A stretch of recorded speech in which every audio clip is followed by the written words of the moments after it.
बात अब होगी जयपुर से लेकर उत्तर प्रदेश के बागपत में नफरती गैंग की। जयपुर के चोमू में मस्जिद के बाहर लगे पत्थरों को हटाने पर ऐसा विवाद हुआ कि हालात हिंसक हो गए। पुलिस पर पत्थर बरसने लगे तो वहीं दूसरी ओर बांग्लादेश में दीपू दास की नृशंस हत्या का वीडियो शेयर कर धमकी देने का एक मामला भी सामने आया है। सवाल यह है कि आखिर कौन है ये नफरती गैंग जो माहौल बिगाड़ने पर तुले हुए हैं।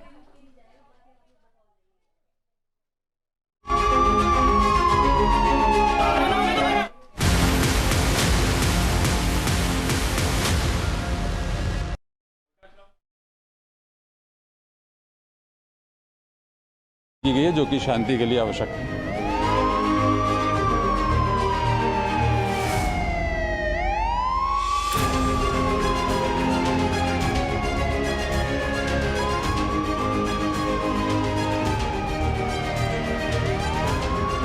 अरे मेरा भाई, मेरे मकान के अंदर 2 जन का पार्टीशन मकान था तो उसके क्या मलबा वहां पड़ा था मेरे भाई। मैंने और कोई पत्थर नहीं करी।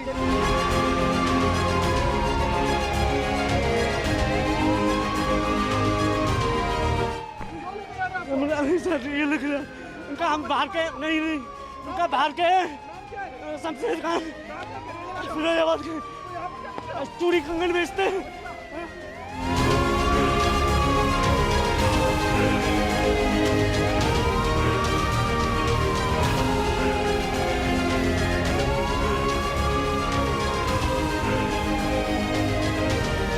सर हम लोग परदेसी है सर, हम लोग किराए से रहते हैं।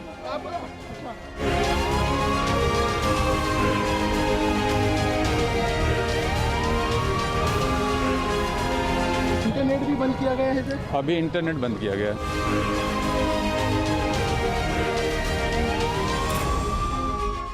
तमाम खास मेहमान इस वक्त हमारे साथ जुड़ चुके हैं। फटाफट से तारुफ में करवा देती हूं। मोहम्मद उस्मान साहब हमारे साथ जुड़े हुए हैं, इस्लामिक स्कॉलर हैं। मौलाना शहाबुद्दीन रिजवी साहब जो कि इस्लामिक स्कॉलर हैं। स्वामी दिव्यानंद जी भी हमारे साथ जुड़ चुके हैं, हिंदू धर्माचार्य। और यति चेतनानंद जी हिंदू धर्माचार्य इस वक्त हमारे साथ जुड़ी हुई हैं। इससे पहले कि मैं चर्चा की शुरुआत अपने मेहमानों के साथ करूं, शरद पुरोहित हमारे सहयोगी जो कि इस वक्त ग्राउंड जीरो पर हैं, चोमू से ही हम तक ये तस्वीरें पहुंचा रहे हैं। अभी क्या हालात वहां पर है, क्या स्थिति है, सीधे बात करते हैं। शरद, तस्वीरें दिखाएं और अभी क्या स्थिति है?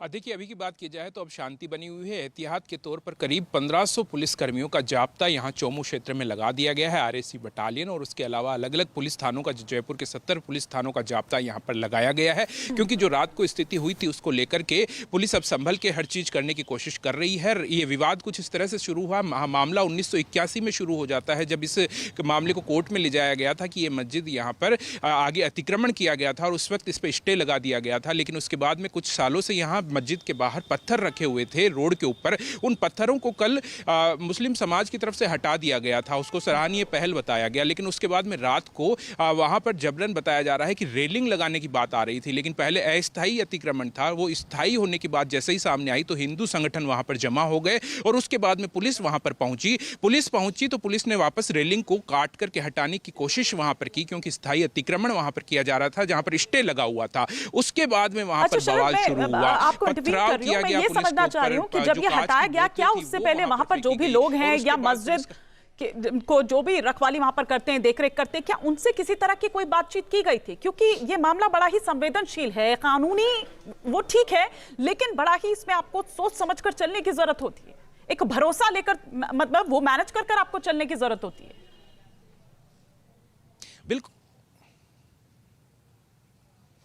बिल्कुल, इसके अंदर पूरी तरह से पुलिस ने बातचीत की थी, क्योंकि शाम को जो यहाँ का माहौल था कल शाम का, वहाँ पर पुलिस ने समझाइश के बाद में वहाँ पर जो मस्जिद के जो लोग थे उन्होंने वहाँ से पत्थर हटाना खुद ने ही शुरू कर दिया था। पत्थर खुद की ओर से हटाए जा रहे थे। उसके बाद में जो हिंदू संगठन थे उन्होंने आभार भी यहाँ पर जताया था कि इतने सालों से यहाँ पर समस्या बनी हुई थी, ट्रैफिक जाम हो रहा था, इसको हटाने के लिए काफी लोग इकट्ठा हुए, उन्होंने धन्यवाद ज्ञापित किया। लेकिन रात को ये मामला तब बढ़ा जब वहाँ पर रेलिंग लगाना शुरू कर दिया गया। रेलिंग लगाई जा रही थी, तब जाकर के विरोध ये पूरा हंगामा बरपता है। शरद, मैं रोक रही हूँ आप क्योंकि समय की कमी है, आप नजर बनाए रखिए। फिलहाल बहुत शुक्रिया इस तमाम जानकारी के लिए आपका। लेकिन मौलाना शहाबुद्दीन रिजवी साहब, मैं आपसे शुरुआत करना चाह रही हूँ इस चर्चा की कि हर एक्शन को क्यों आखिर धर्म के चश्मे से मजहबी रंग एक दे दिया जाता है? हर एक्शन पर इतना हो हंगामा क्यों होने लगता है? देखिए, अब वहाँ की सूरत हाल क्या थी मुझे नहीं मालूम, मगर जिस तरह के आपके पत्रकार ने बताया है तो उससे लगता है कि वहाँ पे हंगामा नहीं होना चाहिए था। शांतिपूर्वक तमाम चीज़ें होना चाहिए, आपस में बातचीत के ज़रिए मसाइल मामलात हल किए जाते हैं, वही वही तरीका बेहतर है। कानून को अपने हाथ में नहीं लेना चाहिए और शोर शराबा, हंगामा, लड़ाई झगड़े से मसला नहीं हल होता, बल्कि मसाइल और बढ़ते हैं, बिगड़ते हैं और उसका नुकसान भी, खमियाजा भी भुगतना पड़ता है। इसलिए बातचीत ही एक अहम सिलसिला है जिसके जरिए तमाम मसाइल हल हो जाते तो हैं। वो तो तो की जो गई थी ना तरीका मौलाना अपनाया साहब, गया वो ठीक वो तो नहीं की है। गई थी, वो तो की गई थी, उस पर कोई आपत्ति भी नहीं हुई। फिर आधी रात में हाँ, अचानक क्या होता है? ने आधी रात में अचानक में क्या हो गया, मैं तो वहां पे तो था नहीं, इसलिए मैं कुछ बता नहीं सकता क्या हो गया होगा। वो तो आपके पत्रकार बताएंगे या वहां का मकामी आदमी ही बताएगा। बहरहाल जो भी हुआ गलत हुआ, नहीं होना चाहिए। शांतिपूर्वक मसले का हल होना चाहिए, शांतिपूर्वक काम होना चाहिए। जितनी की इजाजत है उतना ही करना चाहिए। जबरदस्ती, जोर जबरदस्ती, शोर शराबा, हंगामा से और मामलात या बिगड़ते आधी हैं। रात में ये नफरती गैंग, जैसे कि वो बागपत में वो एकदम चुनौती देता हुआ नजर आया कि संभल जाओ वरना दीपू जैसा हाल हो जाएगा, बांग्लादेश में दीपू दास जैसा हाल हुआ। यति चेतनानंद जी, मैं आपसे यहाँ पर समझना चाह रही हूँ, ये कहा जा रहा है कि भैया 45 साल के बाद क्यों आपको ध्यान आया कि यहाँ से पत्थर हटने चाहिए, ट्रैफिक व्यवस्था दुरुस्त होनी चाहिए? नहीं, देखिए, अगर 45 वर्ष बाद भी कोई गलती सुधारी जाती है तो इसमें कोई गुरेज तो होना नहीं चाहिए। गलती कभी भी संज्ञान में आए, प्रशासन के संज्ञान में आए, लोगों ने हो सकता है शिकायत की हो। जैसे मौलाना साहब कह रहे हैं कि वो वहां नहीं थे, तो वहां तो हम में से कोई भी नहीं था। ये तो वहां का प्रशासन ही समझ सकता है। निरंतर ट्रैफिक जाम की शिकायतें की जा रही होंगी, उसके बाद पत्थर हटाए गए। लेकिन मुझे समझ में नहीं आता कि आखिर पत्थरों के हटने से किसी को क्या आपत्ति हो सकती है और पत्थर जमा कर कर रखने क्यों है? क्या यही जुल्म भारत में हो रहा है जिसका मदनी जी जिक्र कर रहे हैं कि जब भी पत्थर इकट्ठे किए जाएंगे और प्रशासन उन्हें हटाने की कोशिश करेगा तो पत्थरबाजों को दिक्कत होगी? तो मुझे तो यही समझ में आ रहा है कि ये जुल्म हुआ उन लोगों पर कि उनके जमा किए हुए पत्थर जो पत्थरबाजों के लिए रखे गए थे वो हटा लिए गए, इसलिए बाद में बलवा हुआ। इतना बड़ा ठीक है। जुल्म भारत में मुसलमानों पर मुझे लगता है नहीं होना चाहिए। पत्थरबाजों को ये आजादी होनी चाहिए भारत के अंदर मोहम्मद कि वो उस्मान जी, पत्थरबाजी कर सके। एंक्रोचमेंट का ये मामला था, वहां पर पुलिस पहुंचती है, पहले समझाइश हो चुकी थी, मामला सब कुछ ठीक ठाक था, फिर क्या एक्शन सिर्फ इसलिए ना हो या उस पर रोक सिर्फ इसलिए लग जाए क्योंकि वो जगह धार्मिक पहचान से जुड़ी हुई है? देखिए, अभी मैं सबसे पहले तो ये नुक्ताचीनी नहीं करना चाहता कि किस वजह से वहां पर जो है फसाद पैदा हुआ, बल्कि सबसे पहले तो मैं अपील करूंगा मुस्लिम समुदाय से कि वो वहां पर शांति बनाए, और अगर कोई दूसरा पक्ष भी वहां पर अगर आपत्ति कर रहा है तो वो सबसे पहले इस वक्त वहां शांति कायम करने में अपना रोल अदा करे। बहुत शांति के साथ वहाँ मुसलमानों ने पुलिस वालों को पीटा है। इतनी शांति बढ़ती है कि वह इंटरनेट बंद करना पड़ा है। इतनी शांति से पेश आ रहे हैं वहाँ मुसलमान। पहले आप भी शांत हो। जहाँ के मुसलमान इतनी शांति से पेश आ रहे हैं कि वहाँ पुलिस वालों को पीटा गया है। देखिए, आप डिबेट के नियमों का फॉलो नहीं करती हैं, और अगर आप ये इसी तरह का करना हो तो हम आपके साथ बिल्कुल बात करने के लिए तैयार नहीं है। मोहम्मद उस्मान साहब, आप अपनी बात को कंप्लीट करिए। मैंने इसमें क्या गलत बात कह दी? आपको खामोश रहकर सुनना चाहिए ना। हमने आपका पक्ष सुनते तो हमारा पक्ष पूरा सुन ले, उसके बाद कहें आप। मुसलमान कितनी शांति बरत रहे हैं वो बता रही हूँ। मैं आपसे पूछूंगा ना, उसकी भी जवाब दे देना अगर कोई ये बात है। अरे मैं शांति की अपील करने में क्या बुराई की बात कह दी? क्या आपको शांति पसंद नहीं है? मुझे तो ऐसा ही लगता है आपको शांति पसंद नहीं है, और आप यही आग लगाने का काम आप ही कर रहे हैं। अगर वो शांति की अपील कर रहे हैं तो आपको फ्रस्ट्रेशन पैदा हो रही है। इसका मतलब आप ये बात पसंद नहीं है। जो निर्दोष पुलिस वाले अपनी प्रशासनिक कार्रवाई कर रहे थे उनको पीटा गया है। अरे उनको पीटा गया है। आपके शांति पसंद लोगों ने पीटा है। आपके शांति पसंद लोगों ने पीटा है। पुलिस वालों पर हमला बोला गया है। आप खामोशी से क्यों नहीं सुनना चाहती? आप खामोशी के साथ सुने, ज्यादा बेहतर है। तो मैं फिर से अपनी बात वहीं से शुरू करता हूं।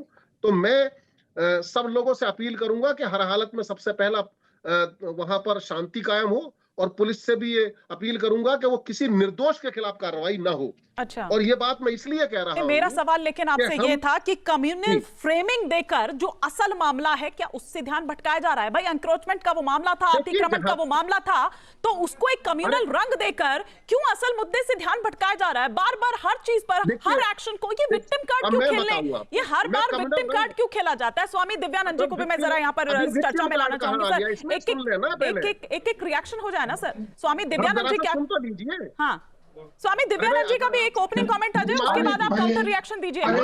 एक बार स्वामी कार्ड की बात इसमें कहते हैं, मस्जिद पक्ष और प्रशासन अगर इसमें पार्टी था तो किसी तीसरे को पार्टिसिपेट इसमें करना ही नहीं चाहिए था। शांत हो जाएगा। ठीक है, अब एक बार स्वामी दिव्यानंद जी का एक ओपनिंग कमेंट आने दीजिए। इसमें भागीदारी क्यों की गई? एक ओपनिंग कमेंट आ देखिए, ये सब चीजों के अन्याय, अत्याचार या भेदभाव, पक्षपात जब अगर होता है तो ये बहुत सारे कारण होते हैं। पर ये क्या पक्षपात हुआ है बताइए ना। हमें विश्वास में लेना चाहिए, तभी कार्रवाई करनी चाहिए। तो विश्वास में लिया गया ना। अगर 45 साल के बाद कोई कार्रवाई हो रही है, हाँ। और जब उस पर तैयारी हो गई थी तो फिर उस पर कारणों पर गौर करना चाहिए था। हाँ। कि अगर साहब इसमें दोबारा रेलिंग लगानी जाने लगी, कुछ लगाई जाने लगी, हाँ। तो उस पर भी गौर नहीं, तो जब पहले हटा लिया गया था उसका सबने स्वागत भी किया, तो फिर अचानक बाद में ऐसा क्या हुआ? देखिए, प्रशासन को सारे पहलुओं पर गौर करना चाहिए, अपनी LIU को भी, लोकल इंटेलिजेंस को भी वहां सक्रिय रखना चाहिए। ठीक है। अब एक बार स्वामी दिव्यानंद जी वो ये कह रहे हैं कि देखिए भाई ये मामला कानूनी से ज्यादा वो ये कह रहे हैं कि एक आपको ना एक भरोसे में लेना चाहिए था, बातचीत करनी चाहिए थी, उस तरह से मैनेज कर चलना चाहिए था, क्योंकि ये मामला संवेदनशील है, क्योंकि ये मामला बेहद ही संवेदनशील है। स्वामी जी वंदे मातरम सभी को सबसे पहले भी आप ज्ञान दे रहे थे साध्वी जी को कि आप शांति नहीं करती हैं, आप प्रोटोकॉल फॉलो नहीं करती हैं, कंटिन्यूअस बोले जा रहे हैं, पूरा सबको डिस्टर्ब कर रहे हैं। ये कोई सही तरीका नहीं है। आप अपनी बात रखिए। हाँ, सबसे पहले तो मैं ये बोलना चाहूंगा, ये पत्थर रखने का कल्चर इनका क्या है? क्यों पत्थर रखते हैं? किस दिन की प्रतीक्षा करते हैं? समय आया था कि हमेशा अपने आप को चुप किए हुए हैं। ये बोलने की हिम्मत कैसे हो गई है शांति प्रिय लोगों को? दीपू की तरह हाल हो जाएगी। और ये दिखाते भी इसी राजस्थान में कन्हैया लाल का घटना घटी है इस तरह से, तो ये तो एकदम से स्वीकारता नहीं है। शांति की बात टीवी में बैठकर कर लेते हैं, बाहर क्या करते हैं नहीं पता। यहाँ बोलने में क्या जाता है? जब ज्यादा घटना घट जाती है तो सीधा बोलते हैं नहीं, वो हम स्वीकार नहीं करते हैं, हमारा समुदाय को स्वीकार नहीं करता है। फिर वही घटना घटती है, प्रतिदिन घटनाएं घट रही है। कैसे शांति होगा? शांति की बात करें, दो कदम आगे बढ़ के टीवी में मात्र 2 लाइन बोल देने से संतुष्ट नहीं होगा देश। आपकी शांति की क्रिया को कृत्य भी दिखने चाहिए। आपने क्या किया? आप एक समुदाय, अपने समुदाय के आप जिम्मेदार व्यक्ति हैं, आपकी तरफ से कोई पहल की गई क्या? यहाँ से टीवी में बोल देंगे हम पक्ष नहीं है, हम उससे सहमत नहीं है, हम वो हमारे इस्लाम में नहीं है। अच्छा नहीं, बिल्कुल नहीं। अगर ऐसा है तो हमें 2 कदम आगे बढ़ने की आवश्यकता है। मैं आपके साथ चलता हूँ, आप आगे बढ़े। और कैसे शांति हो इस बात की जिम्मेदारी लेनी होगी, न कि मात्र कुछ मिनट हम टीवी में बैठकर बोल के अपने रस्म अदा करके चले जाएं। ये कतई ये चलना नहीं हो रहा चाहिए। लेकिन स्वामी जी, अगर कुछ लोग ऐसा कर रहे हैं या कुछ लोग अगर ऐसा कर रहे हैं तो आप उसके लिए पूरी कम्युनिटी को भी तो दोषी नहीं ठहरा सकते ना। आप पूरी कम्युनिटी को तो नहीं कह सकते हैं ना। ठीक है, लेकिन समय इतनी इजाजत दे रहा है, मैं माफी के साथ आपको रोक रही हूँ, इस पर चर्चा और होनी चाहिए थी, लेकिन समय इतनी इजाजत दे रहा है। बहुत शुक्रिया आप सभी मेहमानों का हमारे साथ जुड़ने के लिए।